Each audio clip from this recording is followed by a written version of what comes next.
hopefully we're seeing a couple of returners from our session from last week. If you are, then this will be session 2 of 3. If you're here for the first time, exactly as Paula said, please feel free to go back and have a look at what we did in the introduction, which was the first session. This session is looking to drill into a bit more detail. So we did a quick overview of marketing automation, what it is and it wasn't in the first session. This one is looking for us to actually get into some practical examples. Kristina will be talking you through those as we go. What we'll be looking to do for you today is work some real life practical examples through and work up how you can actually automate some tasks and for what benefit they'll be, and we'll give you some ideas there. Just from a practical point of view, we will appear on screen a couple of times. So here is the 3 of us, just as a bit of a background. This is us. What might be good to understand is that this is us, this is where we come from, this is why we've been asked here. These are the brands that Paula mentioned that we work with, so you can see quite a broad range for some really big enterprise customers, right down to some very small and particular marketing problems that we've been asked to solve with different customers. So a great portfolio, we think, that we're really comfortable with. Just some practical things today. What we're going to do is we're going to run quite a tight agenda because a lot of time is going to be spent talking some things through. So we will be looking to quickly just go back over what marketing automation is and isn't, just for those of you as a refresher or that you haven't seen the first session. We'll talk about some of the tooling, which I think some of you will be interested in. We'll pause at that point for a Q&A, and what that'll mean is we'll come back on visually and we'll take questions. We'll disappear when we're presenting, just because there's quite a lot of content and we don't want to distract you by staring at you the whole way through. After that question and answer, we'll drop into the demonstration. Kristina will run us through that, and then we'll pause after that to talk about what we've shown you and all the questions that'll drive. Exactly as Paula said, please feel free to fire your questions on the chat window, and each time we come back up, we can pick those up and decide if they're appropriate to cover then, if it's going to be covered in the next session, or if it's something that we need to draw into a bigger conversation. So I think, if you're comfortable, Kristina, without further ado, I'll hand over the reins to you and I will disappear. Thank you. Thank you, Matthew. Hi, everyone. Thank you very much for joining again for the second part. A bit of a recap for those who couldn't join us last time. We discussed the very basic foundations definitions of what marketing automation is. We did talk a little bit about what marketing automation isn't as well. What I wanted to give you as a message is that this is a very broad concept. It's not one thing in particular. A lot of us may associate marketing automation, particularly with the first part that we are seeing on the screen, which is email automation, but it is indeed a concept which is broader than that. It is a method, a process, and a technology solution. It could be simple and linear. You can automate the things like drip campaigns in a sequence of an emails, such as welcome emails, onboarding emails, or it can get more complex. It could represent a suite of powerful conditions, tools, filters, actions based on certain user behaviors. Combining all of these workflows that reflect the desired journey or experience is what we call marketing automation.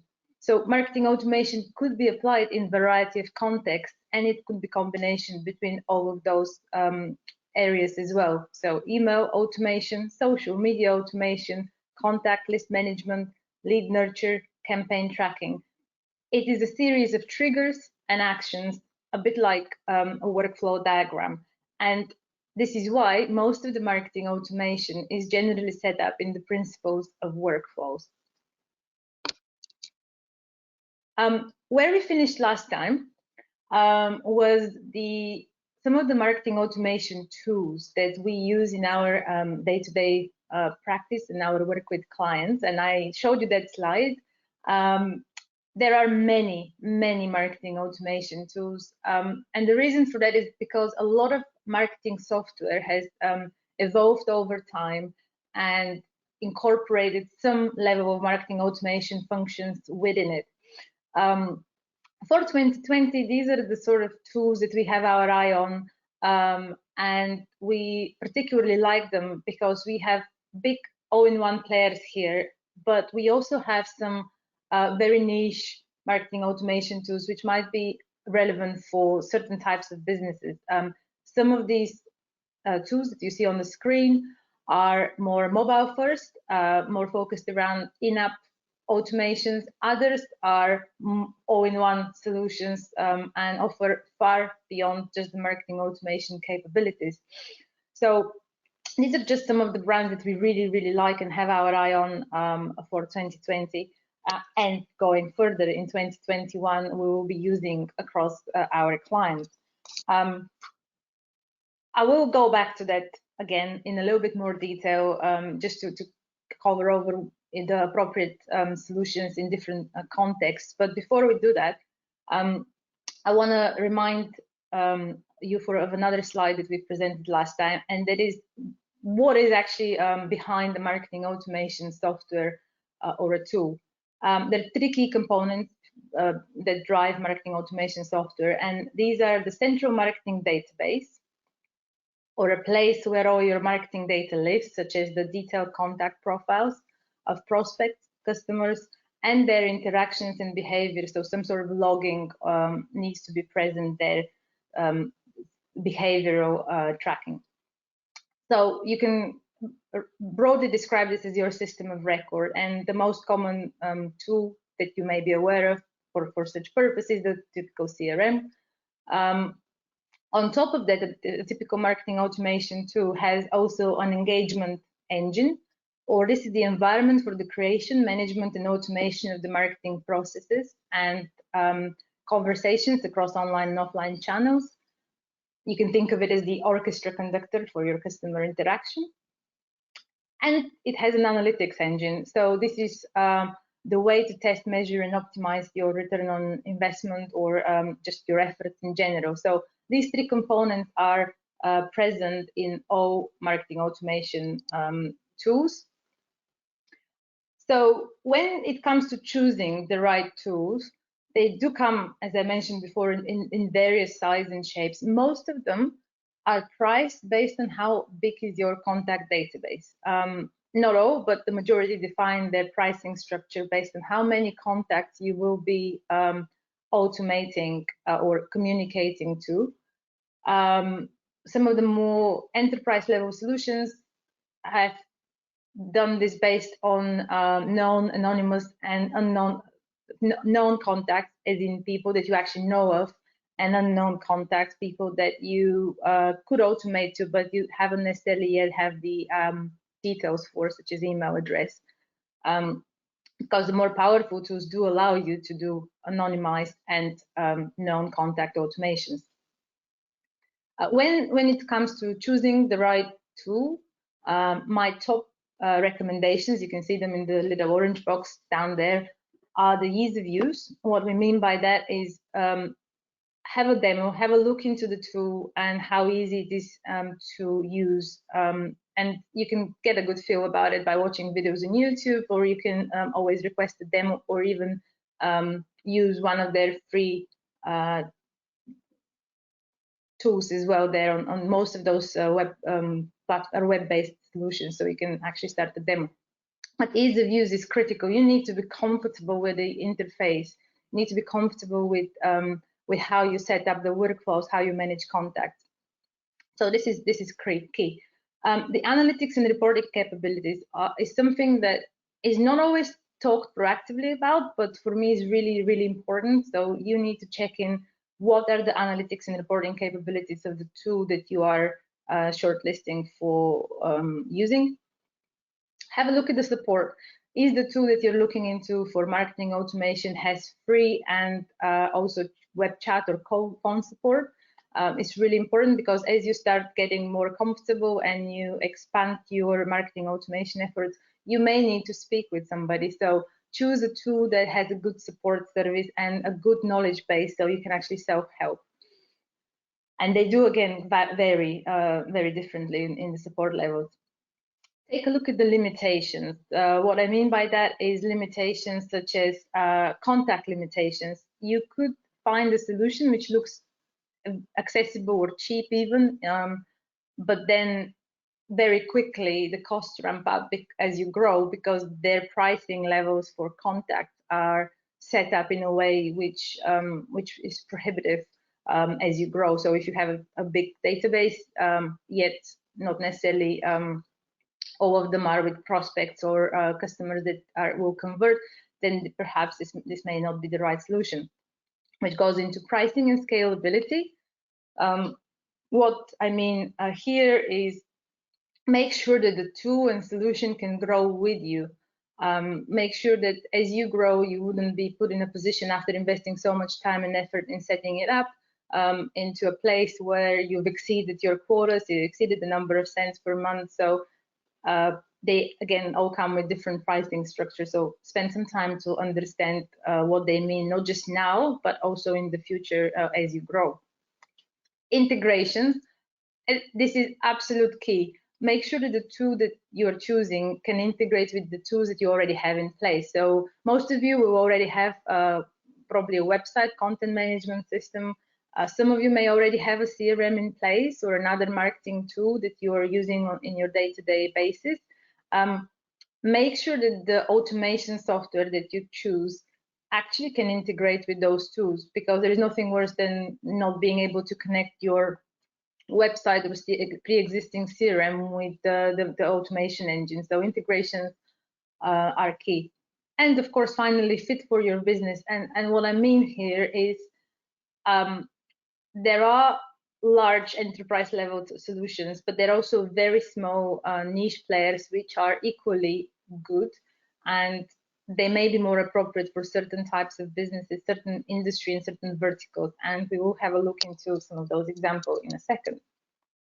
So these are my key areas to consider when choosing your marketing automation software if you don't have one already in place, but sometimes you may need to review this as well too.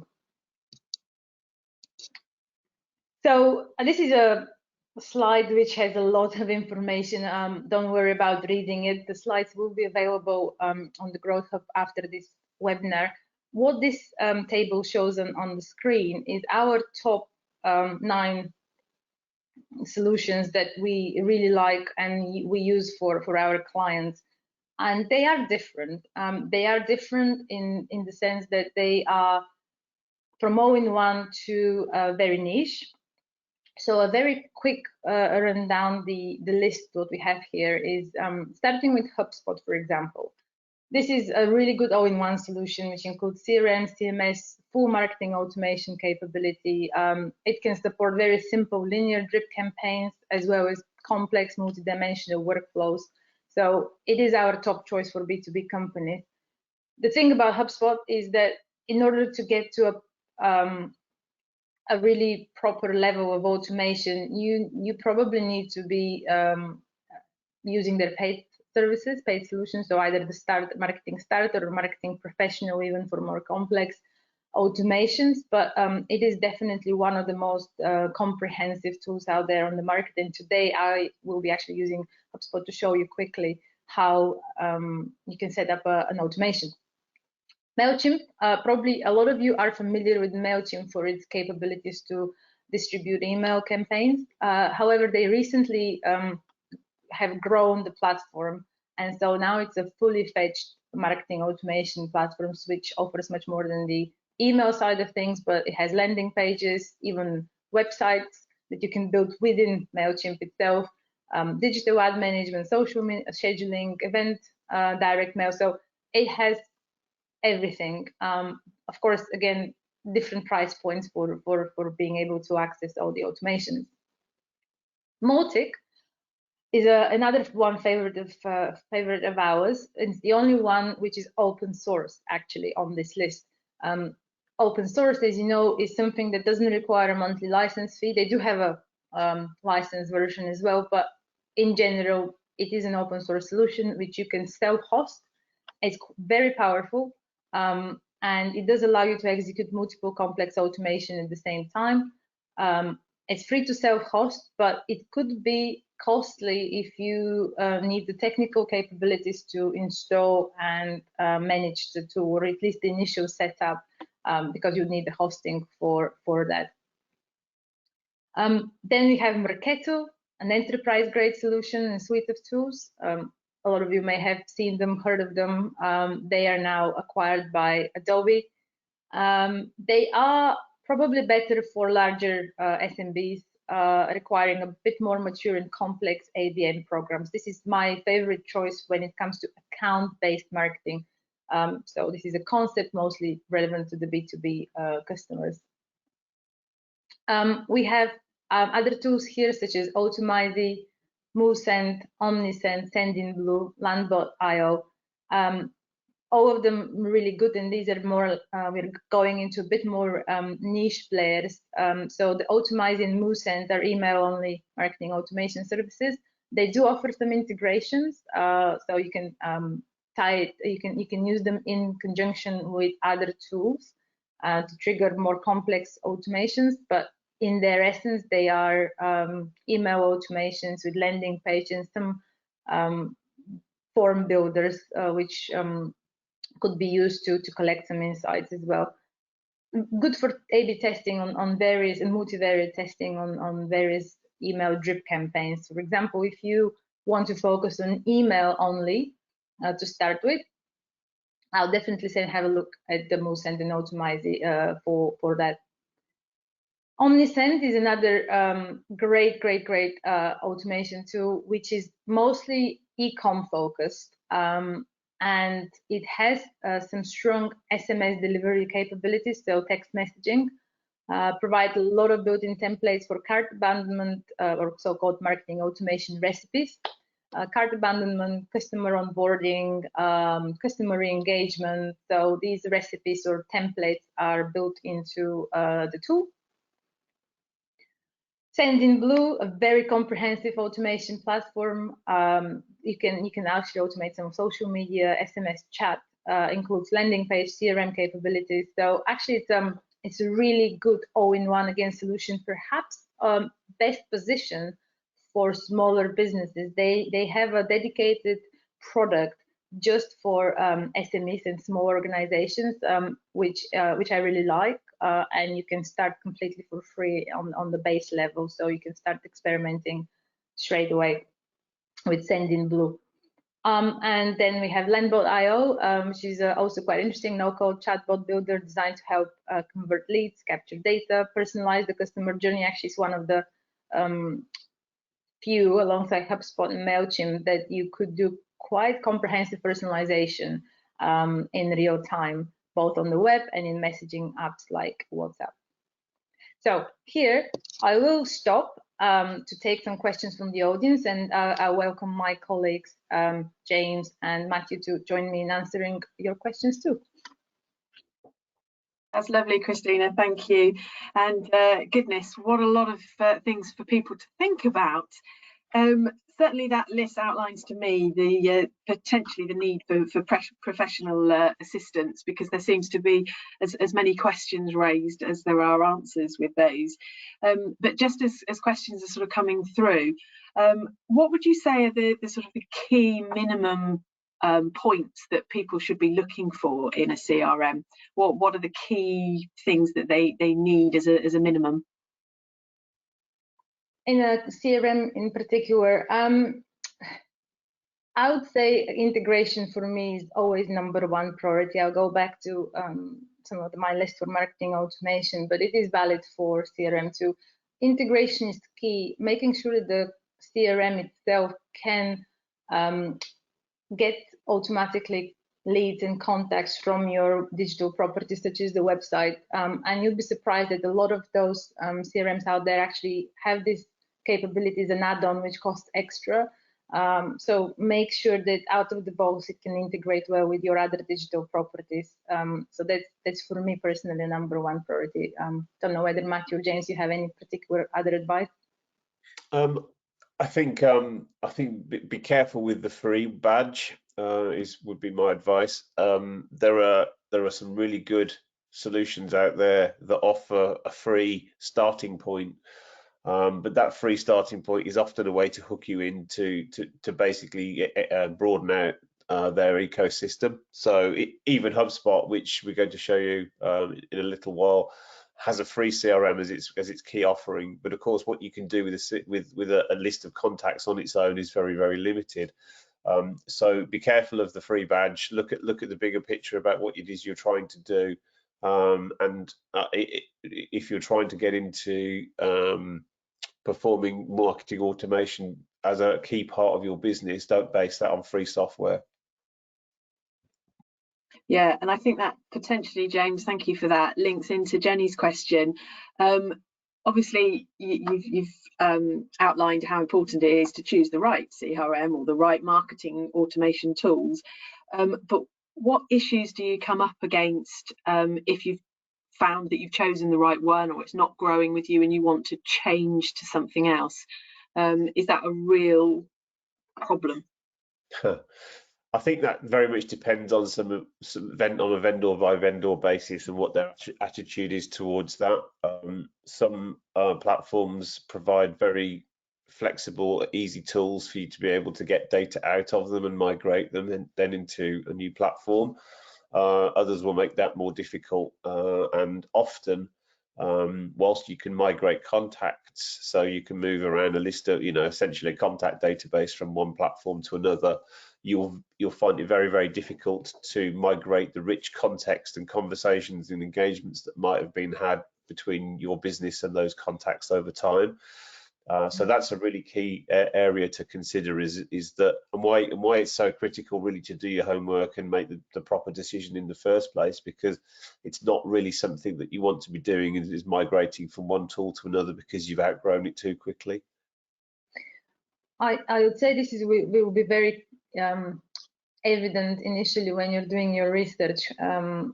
Import and export tools. You can ask the question directly. So what import and export capabilities do I have in the tool, and have this as one of your key features without which you wouldn't commit to the tool. So if there is no obvious way to export or import data in your tool of choice, then probably is not the right thing, because they'll try to lock you in. So vendor lock-in is one of the key things that those tools rely on, but they should at the same time be flexible enough to allow you to export your own data, because at the end of the day, it is your customer data, so that you should be able to control it.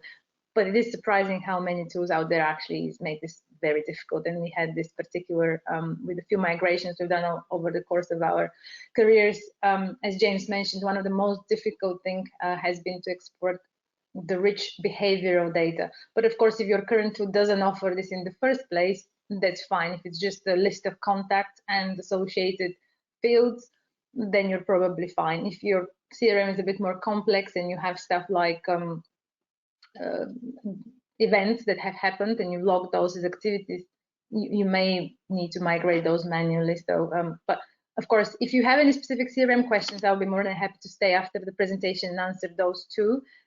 These are all very relevant and good questions, because it's one of the prerequisites for being able to automate.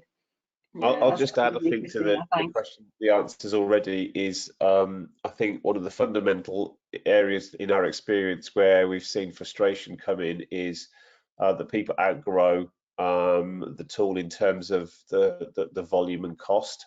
So this is why it's so important to have a look about not necessarily what your business looks like now, but what you want your business to look like in 2-3 years' time before you make the decision around the software, because the limitations that are put on are not arbitrary there, and tiering up, if you like, and moving up the different pricing tiers as your contacts and customer volumes grow can be the most painful part, and the biggest area of regret in terms of buying software is that I didn't think further enough ahead about what I might look like in 3-4 years' time, and therefore I'm now limited or sort of stuck on a plan that is inflexible or is going to be very expensive to change. No, I agree with that, James. Thank you. And it goes back to previous webinars and also some of the future ones about looking at your strategy and your purpose of your business, where you want it to go. And yeah, I agree with you. The whole thing is around strategy, isn't it, as to what that business is going to look like and what products you're going to need. And Alistair's raised a question as we've been talking. He's got a list of clients on MailChimp. He doesn't have a HubSpot type system, he says, but he wants to integrate more into social media and offer more options to older clients. Have you any thoughts on what he could perhaps do there?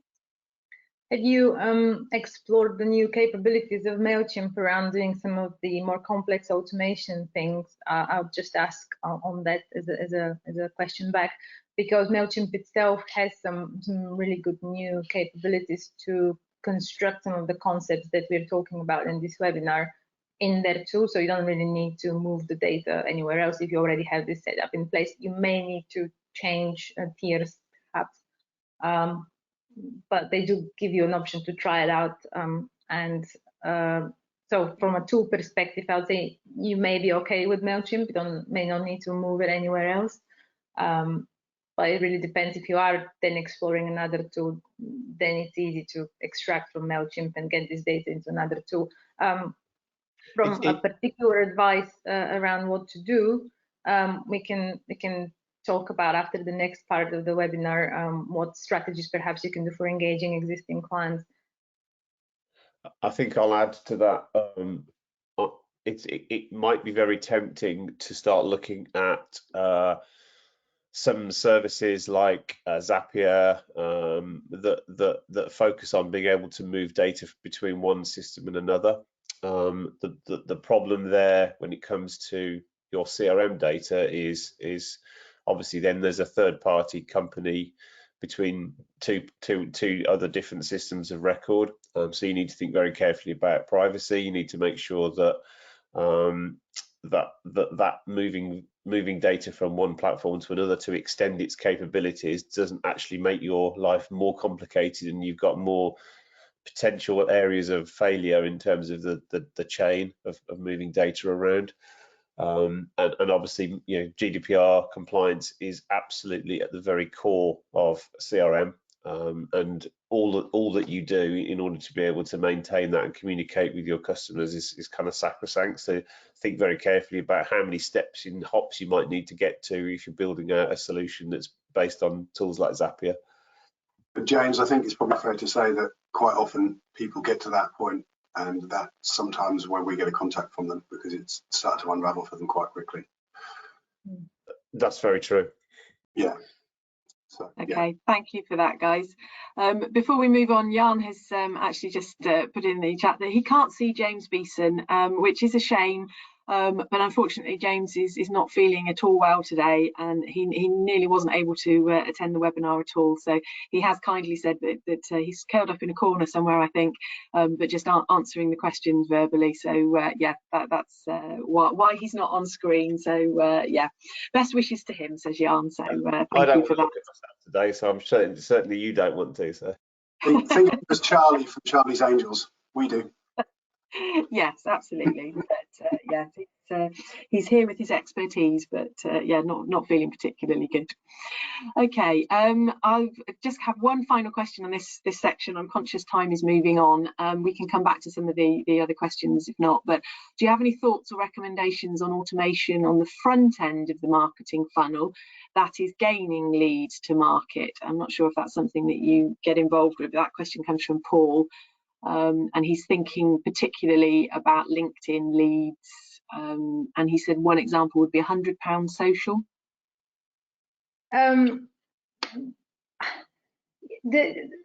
thing is, the purpose of the webinar here today, we're trying to cover up all the sort of fundamentals rather than necessarily talk about a lot of particulars, although we will swap now to a bit of a particular example. You can base automation on everything. Very easy to do it as a trigger to be your LinkedIn campaign. What you would need to think about is what are the particular actions you will need this lead to take after you've acquired it from the social media campaign. What would you like this customer to do? So one example for us, when we run LinkedIn campaigns and when we do automation for our own business, we often do the leads from LinkedIn come automatically into our CRM. That's the integration part I was talking about earlier. Then we wait a couple of days and then send them a a follow-up email with introduction to ourselves and in the context of how we've acquired that lead, depending on the particular campaign we've been running. So let's say we run sometimes campaigns to promote a white paper. This will go on to LinkedIn as a ad. The lead will fill in their details. I really like on LinkedIn the form-based ads, because very easy for the customer, comes pre-filled, and this data comes then straight into your CRM. They get their white paper after a few days, but probably no more than 24 to 48 hours, because that lead will forget where they came across you if you wait a little bit longer. We can send them an introductory email of who we are and a bit about our business, and perhaps give them another incentive to visit our website. So it's again simple, straightforward, but this comes back to really your objective and thinking about what you'd like the customer to do. And I think this is a good time to actually switch on to the second phase of the webinar, where I can actually talk a little bit more about this in particular, if that's okay. Perfect. Thanks, Kristina. We'll come back to the questions and answers after this specifically. So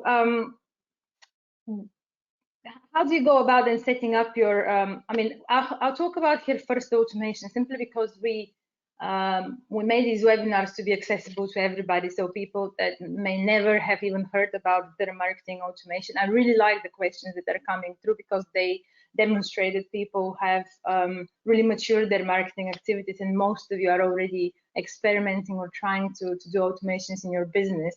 But for those of you that are coming across the terminology for the first time or never have done this in practice, there are a few things to think about when setting up your first automations, and there are many uses and use cases for automations, as we judging even by the questions that you've seen across. Just within the email sense, the email context, you can design automations such as welcome sequences for new customers, for new subscribers, or reactivation sequences for customers who lose engagement. If you're in e-commerce, you can design sequences for abandoned shopping cart and follow-up emails, time to repurchase emails. What's quite interesting is, in theory, a lot of companies and businesses know about marketing automation, but they find it hard to get started or do this in practice. So the theory is there, but the practical element sometimes, be it because of time or something else. In my experience, the biggest barrier for setting up and running with good automation is the preparation and the strategy behind it. Because when done well, the marketing automation has a lot of potential. This is the foundation of your customer data management and segmentation properly, so being automated in a way that it's active. You don't have a static list which goes out of date. It is the foundation for personalizing the experiences, both email on-site, through your digital ads. It could help social media management, it could help you nurture leads, but it is fundamental that you have a solid foundation built around your brand, your content, and the quality, of course, of product and services, so your proposition is being clear. So marketing automation is great, but you do need to have some foundations first. And on this slide, it's not meant for you to be able to read these documents, but it's there just as an illustrative purpose to show you just a very basic prerequisite for setting up even the simplest marketing automation flow, which we'll look into in a second, are 4 key elements. You need to have a list of segmented contacts, and what we mean by that is don't be tempted to blast or set up your automations initially with all of your contacts. Have a look at the list that you have, and I'm sure all of you have some sort of a list of contacts, be it from existing clients or a list of prospects. Have a look at them and try to segment it on something that works for you and for your business. For example, internally at Rika, we segment our contacts based on whether they are existing customers, their prospects, and what prospect stage they are in. So are they somebody that we've engaged previously, or are they a prospect that is completely cold? We have obviously our partner, and we have our employees. So our database is segmented first based on the context of our contact, and then further segmented into industries, for example, for our prospects and existing clients. And for our prospects, we do try to keep a life cycle or a lead stage, just so we can communicate and send different messages based on what is the life cycle of our customers. It doesn't matter how big or small is your database, segmenting is in a way that works for your business initially when you're starting. It is quite critical. You can't send the same message to all of your contacts. Then another prerequisite in order to start with marketing automation is your journey map, workflow diagram, channel plan, depending on these or how complex. And here we have a bit from a simple to more complex setup. The user journey map is important to, it doesn't need to be very formal, but it is important for you to think about what is a typical flow, because this will help you identify the trigger points or the area you want to focus. Now, we mentioned before, and one of the questions was about the top of the funnel, so ad-based automations. This journey map helps you zoom into the areas that you think could benefit most from some series or automation. You can then, and my recommendation is always to draw either on paper or using some of the digital tools that are out there. There's so many of them for diagramming, or even PowerPoint. I mean, you can just draw your basic flow diagram in any tool that you feel comfortable, or on paper. What this does is makes you think before you dive into the tools, what are the segments that you want to execute this automation on, what are the trigger points, and it will help you plan the next stages, which is basically what content do you have available or you need to develop in order to make this automation a success. What we have here at the bottom is something quite interesting. Some of these templates, by the way, will be available on the Growth Hub. If you find the article after the webinar, which is the one we have published as part of this webinar series, at the bottom of this article, you will find a lot of templates that I've prepared for you that we're showing here on the presentation.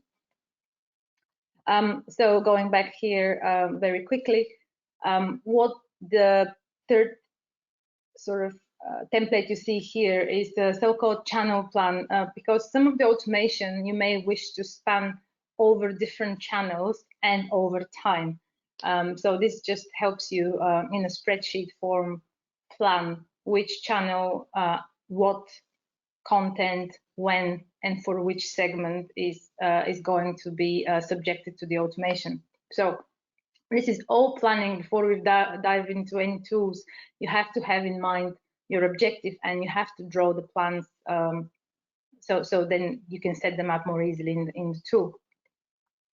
A messaging map. Now, this is really interesting, especially when you get into more complex automation. I really like using this template for the messaging map.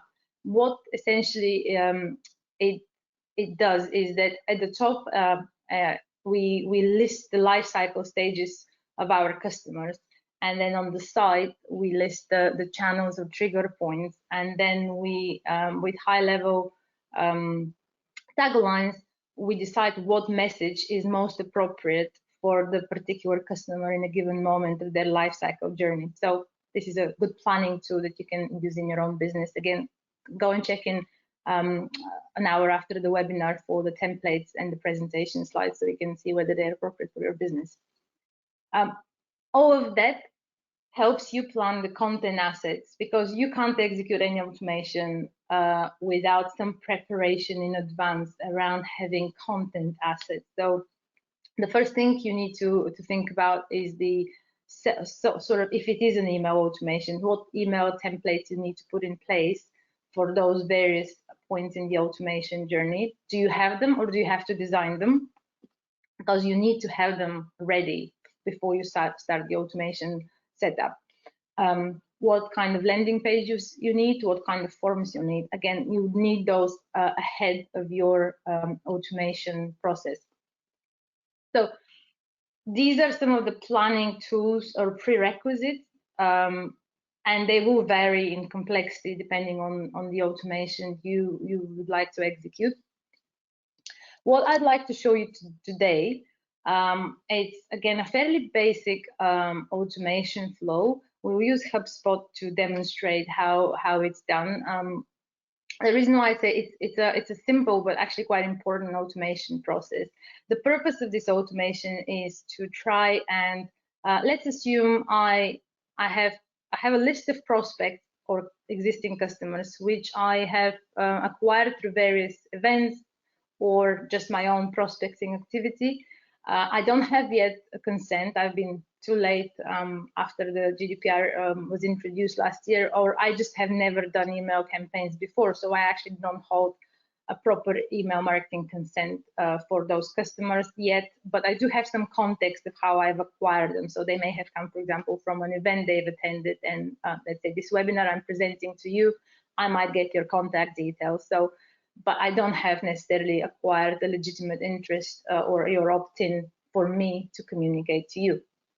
So this is a simple example. It came out of the question on our previous webinar. Somebody was saying, I don't have a lead magnet, but I do want to start with some basic automation. How do I do that? I do have the customer list already. So this is a very simple flow of how you can acquire opt-in by and just kind of cleanse your data, because some of your contacts, even if you had previously opt-in, people move companies, so their email addresses may have expired. You may have never owned the never hold the actual email address. You may actually have some mistypes. So this is a very simple flow which helps you cleanse your data list, basically. And we're using as an example Christmas holiday period, so just sending a nice Christmas card, greeting card. I think in any email automation you send, you have to have a purpose.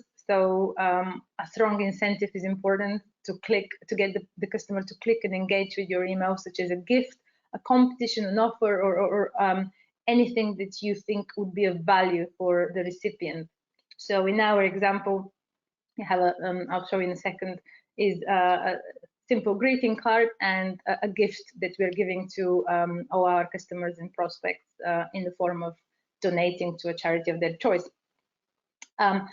We also use this email to try and prompt them to choose their essentially what they want to opt in for. So I'm just gonna go straight into the tool actually, rather than looking at the diagram. But this diagram is what I mentioned before. You prepare this first before you dive into the tool itself. So as I mentioned in the previous slide, we have designed an email template. I have prepared my test list, or the list that's with segmented contacts that I'd like to send to. So for this example, we just have a test list from my colleagues. As I mentioned, I've prepared the email, and then we dive into the tool. So this is how a typical marketing automation software tool may look like. I mean, they do vary, but in their essence, you have always an initial enrollment trigger, and then a set of actions that happen on the back of that. So again, I'm going to repeat, our purpose of this particular automation is to try and help me cleanse the data in our CRM. So what I've decided to do is I've designed this email, which is Merry Christmas from Rika, contains sort of an introduction card, an incentive, so a gift, and a proactive opt-in form, want to hear from us, and getting customers to try and subscribe to our newsletters or just update their preferences. So What we then are going to do, and please let me know if you at any point can't see my screen. So in our enrollment tool, we start with the trigger. So that trigger is the marketing email activity, and we enroll everybody that was a recipient for that email. In my real world example, I will send this email to all of our prospects of a particular type, and I want their consent, or I want to check the validity of their email address with that automation. So our enrollment trigger, or the start of the automation, is has the customer or the prospect received the email, which is my email, Merry Christmas from Rika. Then we add a very simple branch. Has the email bounced, or was the email received? If the email is received, we go and proceed with our automation, which I'll go in a second. But if the email has bounced, I want this particular contact to change their status. I want to create a tag. So what I'll do is I'll change the, if the email has bounced, I want this contact in my CRM to have a new tag, which is called invalid, because clearly their email has bounced, or I wanted to flag it in a particular way. At the same time, I have created a task here for the owner of the contact, or the person essentially who added the contact, to go and manually check in whether the bounce has occurred, because it really is indeed invalid contact or another reason. Equally, here, if the contact email has bounced, you can add them to another list, which is called bounced contact, and you can basically know that this part of your CRM probably may require purging, or it's not valid. So it's again up to you what you want to do with those emails that bounces, but basically this is my way of flagging all of the contacts in my CRM that are probably with invalid email addresses. For those that have received the emails, then I'm looking whether they've actually opened them. So my next if then branch becomes, is the email that we've just sent being open or not? If the email is open, I go into another flow. If it hasn't been opened, I want to flag this contact that I still don't have consent for them. They've received the email, so probably the contact that we hold in our record is correct. So there is an email address which is valid, but they have not engaged and they have not given us consent. So I need to be not communicating. I don't have the actual lawful right to communicate, especially if they're a prospect and there is no other contact. So I want to flag this. So no consent is the flag I'm putting onto the contact property. At the same time, I will wait a few days, because obviously this contact may decide to open the email a bit later. So in 2 days, if no open has occurred, I am notifying the contact owner in our CRM, if you're just the only owner of the contact yourself, to go and check in again and see how you'd like to act with this particular group of people who have not engaged with your email and there is no consent given. So this is a manual task here that we're introducing in the flow. If the email has been opened and the customer has clicked on any of the links that we provided, as you noticed in my email, I had a link for a competition, a present, a gift, essentially, to my landing page. At the same time, I also had a consent form. So we have 2 links. In the first part, the landing page contains also an opt-in form. Tell us what you'd like to know more about, or we have directly here from subscribe to our newsletter. They can change their preferences, so they can update. They can of course also unsubscribe, but this all helps keep our list clean, which is the purpose of this particular workflow. So if they have opened any of our links, I want to know that. I want to know that this particular prospect has engaged indeed. So I am creating a flag on their contact, which is called engaged. And if they taken the proactive action to opt in from our landing pages and the form, I am then enrolling them into another workflow or subscribing them to our company news and events.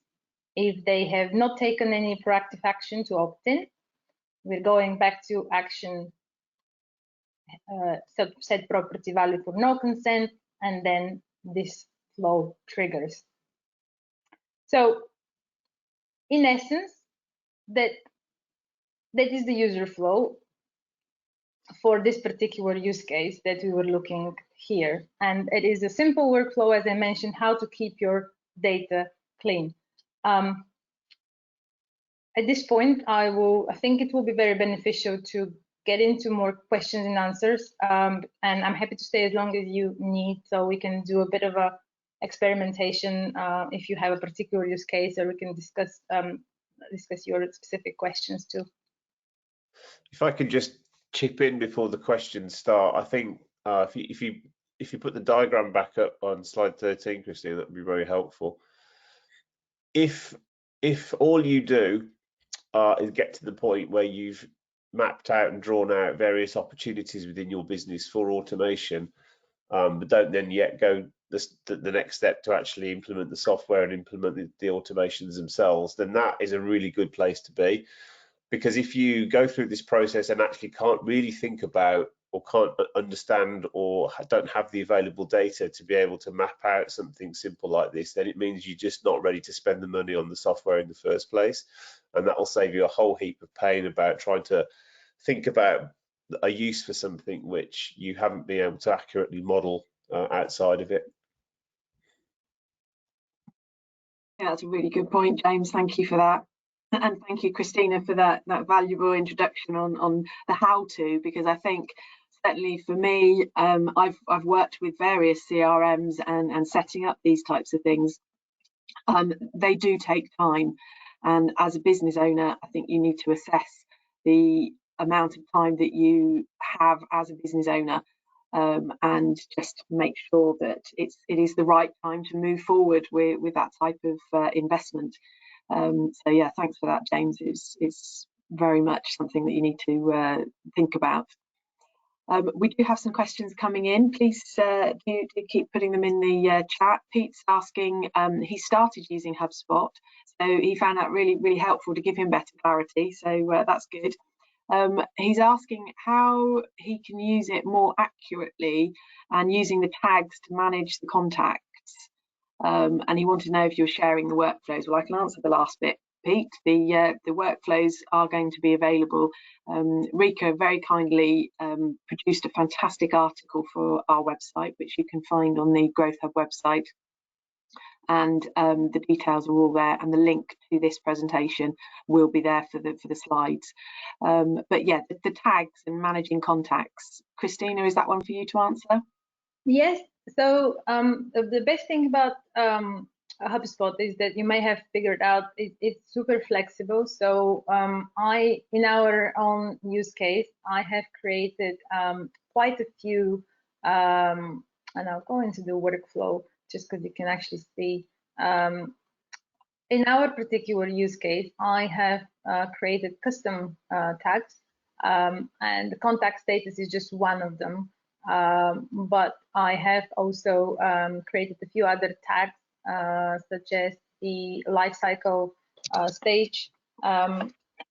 So all of these particular properties on the contact are available to set from your settings in HubSpot. So, and this is true again for many other CRM solutions. So they give you often the option to add custom fields, and managing those tags and labels is best done through the custom fields in HubSpot or the other marketing automation tool that you have. MailChimp also does a lot of tagging, so you can set tags that make sense for your own business. So for our particular case, I have created contact status for this workflow just so we can easily filter them out, because you can use those to then filter and create lists. for particular other automations to enroll them into other flows. So status such as whether it's a contact which is valid or invalid based on this automation flow, lifecycle stage based on certain behaviors. So is this somebody that has interacted more than once or visited our website more than once? So then lifecycle stage is engaged. And I have another custom tag, for example, which is the type of contact, in the sense that whether it's, as I mentioned before, for segmentation purposes, what is the contact? Is it a partner of ours, an existing customer, a cold prospect, or a known prospect? So this is really helpful for us.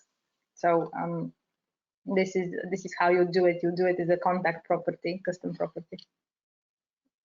And those custom properties aren't just helpful in an automation context; they're really helpful in being able to view your contact database in the right context. So if you've got different people in the business that are dealing with different parts of your either existing or prospective customers, then you can set up lists and filters and reports that show just those customers to those individuals in the business.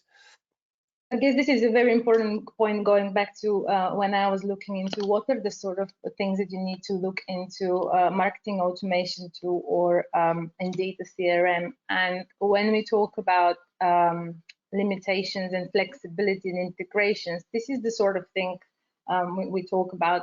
Has the CRM solution that you're using allowing you to completely customize the fields and objects? Because if it doesn't, then it's not flexible enough. So I would always go for a tool which allows you to customize and shape it around your own business. You shouldn't shape your business around the software. It should be the other way around. The software should be customized to your business and to your needs. It's the old adage of the tail wagging the dog, isn't it? So yeah, thank you for that, Kristina. We do have more questions, but I am conscious that we have just gone over the 11 o'clock. So for those of you that do have to rush off to other meetings, thank you very much for joining us. I will just put in the chat the link for both registering for future webinars.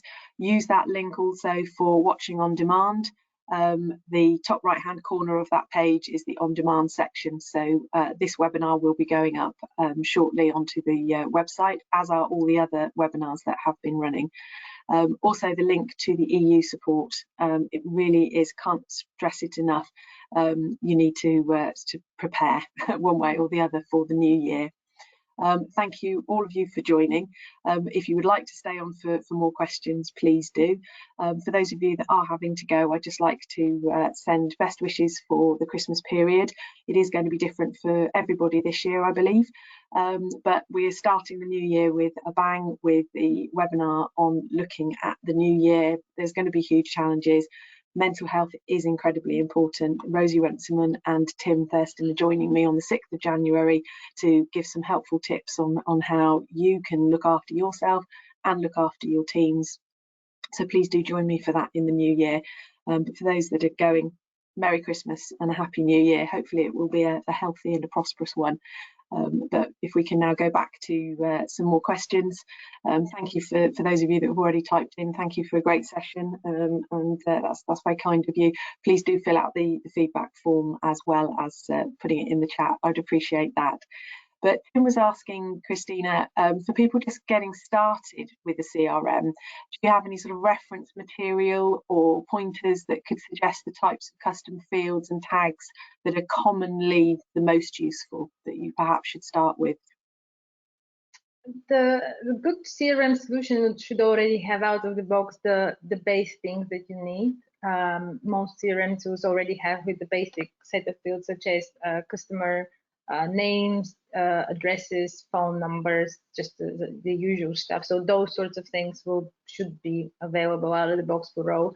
When it comes to custom fields, it really will depend on the nature of your business. So somebody working in one industry would need a set of custom fields that are relevant just for their business, whereas for others they won't be that relevant. So in our in Rika in particular, for example, as I mentioned, for us it's important to know the industry, for example, for our prospects and customers.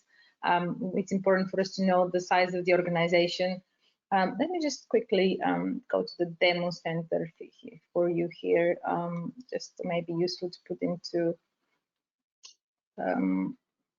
perspective. So a typical CRM would always have anyway a set of fields, but for me the ability to set custom ones is very important. So let me just have you on contact record. So this is a typical basic contact record, quite vanilla if you wish, and the set of fields that you have as a base number of fields. So as you can see, you have the usual stuff that you can expect: first name, last name, email.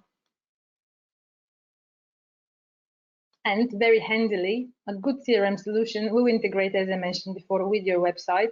So you should be able to track your contact behaviors on your own website through the CRM or the marketing automation tools, because these can then be used as trigger points in any other automation. So the reason why I particularly like HubSpot and some of the ones that we've showed you on the slide here is because they do offer that integration. All of them come with a snippet that you can put on your website, and all of them have integrations with the most popular advertising platforms such as LinkedIn, Gmail, Google Ads, sorry, social ads. So all of them that we've selected here actually do integrate and have this option. So it's really handy. You may not use it initially, but even for a small business, such as, and we work with actually a few cosmetics companies, they use, for example, MailChimp and HubSpot in order to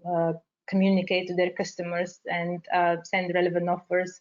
In their instance, they try to segment their customers based on age groups and whether they have been a loyal customer, so only one, more than one or two visits versus those that are just prospects. So these sort of integrations, sorry, I'm just going to go back here, are key. Okay, thanks, Kristina. Leanne's asking, what's your opinion of Shopify or similar marketing capabilities?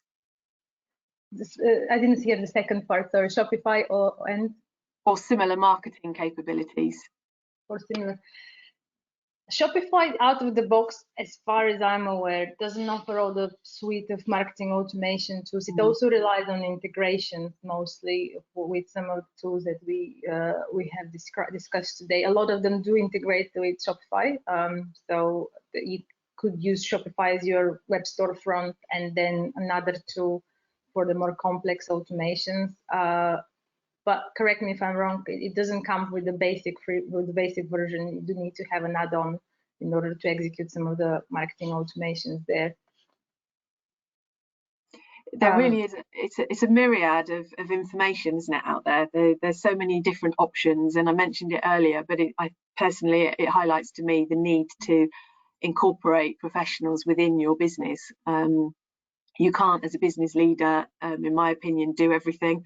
Even if you are Superwoman or Superman, and this is where the experts come in and perhaps helping you with setting this up, you know, whether it's Rika or a different digital agency, it might well be worth considering that. On that basis, Kristina, do you have, or James, do you have any sort of key points that people should look at for considering a digital agency to help them with this? That's a webinar in itself. Yeah. Just quickly, just going back to the point about Shopify, there's two very distinct schools of thought about the effectiveness of all-in-one solutions versus putting together a bespoke set of services. Both of them have their positives and negatives. In general, if you are going down and considering the route where you want to put all of your efforts into an all-in-one solution, then you really have to do the homework in terms of the extensibility and how far that will be able to take you.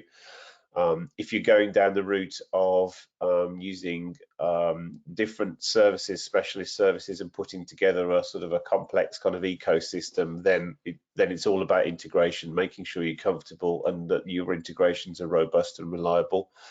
In general, again, if you're putting all of your eggs into one basket, make sure that the company that you're doing that to is secure and safe, and looks like it's going to last the course.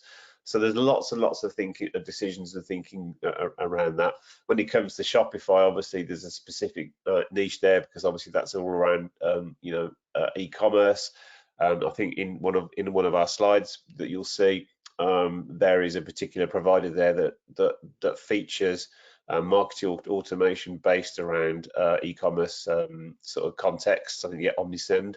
So that, again, looking for those, whether or not they're out-of-box integrations there, or whether or not there's a technical job that needs doing in order to be able to extend it further. Obviously, then the implications there are time and cost. So lots of different facets to think about. I like Shopify in its simplicity, and from the e-com perspective, it's really strong. But I wouldn't say that it has the fully fledged capabilities to a proper marketing automation platform. So you do need to use HubSpot, MailChimp, or Omnisend. One of those three, I know for sure, integrate with Shopify. Some of the other ones probably as well, but those three definitely do out of the box. So start small is always our advice. I did mention this last time. So if you haven't yet done cart abandonment automations or welcome email series, just pick an area and start there first. Maybe with the out-of-the-box solutions, which if Shopify offers some of these, just to see how if you're comfortable with executing that, whether you have the content and the time to produce. One of the most difficult parts is not actually setting up the automation. One of the most difficult parts is where I've covered on this slide, actually doing your background work. Once you've chosen your tools in your marketing stack, actually doing your background work into planning the messaging map, planning the content that you may need in those various trigger points, and designing those assets is what takes time. Yeah, and often, actually, Kristina, you can do that before you've made your choice on software, because then that give you some idea about the capabilities that you will need, rather than what you will get. So, just to pick up on the point that James said is a whole webinar on its own. If you're picking a digital agency, much like if you're looking at software, I'd look at how agnostic or tied they are to particular software relationships, because that'll show you how flexible they're going to be with everything James just talked about in terms of solutions they're going to be able to actually talk about from a position of experience. Yeah, I think I can't recommend if you look at recommended agencies to register there, which is run by the Drum, because the benefit of starting with your search there is that you can see real customer feedback, and not feedback invented by a marketing agency. Yeah. I'm conscious that we're now at 11:15, so I think we are going to have to pull to a close. I know Alistair is still online, and he was asking about the MailChimp earlier on and staying with MailChimp. I don't know whether you've got any specific question, Alistair, but I think if you want to raise it, you can pop it in the chat now. But otherwise, it might be an idea to perhaps give Kristina a call. Rika's contact details are obviously online. But if you've got specific questions, I'm sure she won't mind taking those in a phone call. Just waiting to see whether Alistair's busy typing, but I wanted to say at this point that if anybody just wants to drop us a line, there's no absolutely no obligation or anything. We're happy to answer. And in fact, we are putting together currently a service for businesses which are in their growth stages, a so-called cluster or a club, which we would like to run and offer completely complimentary, just so we can actually communicate our experience and try to help businesses, especially next year. We're probably facing a challenging and tough year next year. So we would like to give back to the business community. So feel free to raise questions in an email as well after this webinar. No, that's brilliant. Thank you. And thank you, all three of you. James, I do hope that you feel better for the Christmas period. Matthew, Kristina, thank you very much for appearing on camera and for your comments as well. It's been really informative. I'm looking forward to the third and final webinar. My colleague Jason is actually going to be hosting that one on the 7th of January. But if you haven't already, please go to the registration page and register for that one. It's going to be looking at myth busting all the analytics, the SEOs and the PPCs and all of those wonderful things that people talk about and nobody really understands. So I'm looking forward to hearing more about that in the new year. But I said it before, I hope everyone has a peaceful Christmas. It is going to be different, but hopefully it will be healthy, safe, and look forward to seeing you all in the new year. But thank you all very much for joining us, and thank you to Kristina, Matthew and James for their contributions today. But take care. Bye-bye. Thank you everyone. Bye. Bye.